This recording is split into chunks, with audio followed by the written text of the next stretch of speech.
এক ভাই নিন্দিত, যে কারণে প্রশংসায় ভাসছেন আরেক ভাই।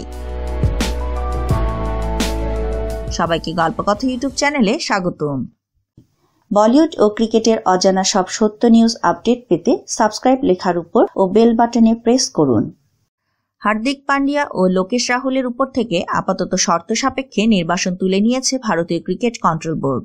আপাতত ক্রিকেটে ফিরতে আর কোনো বাধা না থাকলেও নিজেদের ক্রেজ ফিরে পেতে ভালোই বেগ পেতে হবে তাদের, এমনটি বলা যেতেই পারে।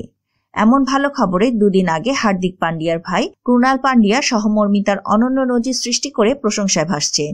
গুরুতর অসুস্থ ভারতের সাবেক ক্রিকেটার জ্যাকব মার্টিনের পাশে দাঁড়িয়ে তাকে ব্ল্যাঙ্ক চেক দিয়েছেন ক্রুনাল।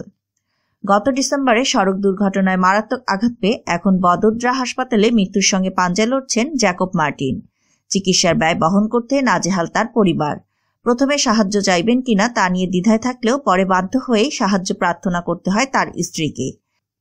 বিসিসিআই এর পক্ষ থেকে 5 লক্ষ টাকার অনুদান ঘোষণা করা হয় জ্যাকবের চিকিৎসার জন্য, কিন্তু সেই অর্থ যথেষ্ট ছিল না। এরপর সহযোগিতার হাত বাড়িয়ে দেন সাবেক ভারতীয় অধিনায়ক সৌরভ গাঙ্গুলি। তার অধিনায়কত্বে আন্তর্জাতিক ক্রিকেট খেলেছিলেন জ্যাকব, কিন্তু সবাইকে যেন ছাপিয়ে গেলেন ক্রুনাল। সাবেক ক্রিকেটারের চিকিৎসার খরচ হিসেবে তিনি একটি ব্ল্যাঙ্ক চেক পাঠিয়ে দিয়েছেন, যাতে জ্যাকবের পরিবার প্রয়োজন মতো টাকার অঙ্ক বসিয়ে নিতে পারে। জ্যাকবের চিকিৎসায় নিজে থেকে এগিয়ে এসে তদারকি করছেন বদোদরা ক্রিকেট অ্যাসোসিয়েশনের সেক্রেটারি সঞ্জয় প্যাটেল।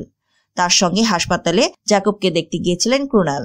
তখনই সঞ্জয়ের হাতে সেই চেক তুলে দিয়ে ক্রুনাল বলে এসেছেন প্রয়োজন মতো টাকার পরিমাণ তাতে লিখে নিতে, এবং তা যেন কোনোভাবেই 1 লাখ টাকার কম না হয়।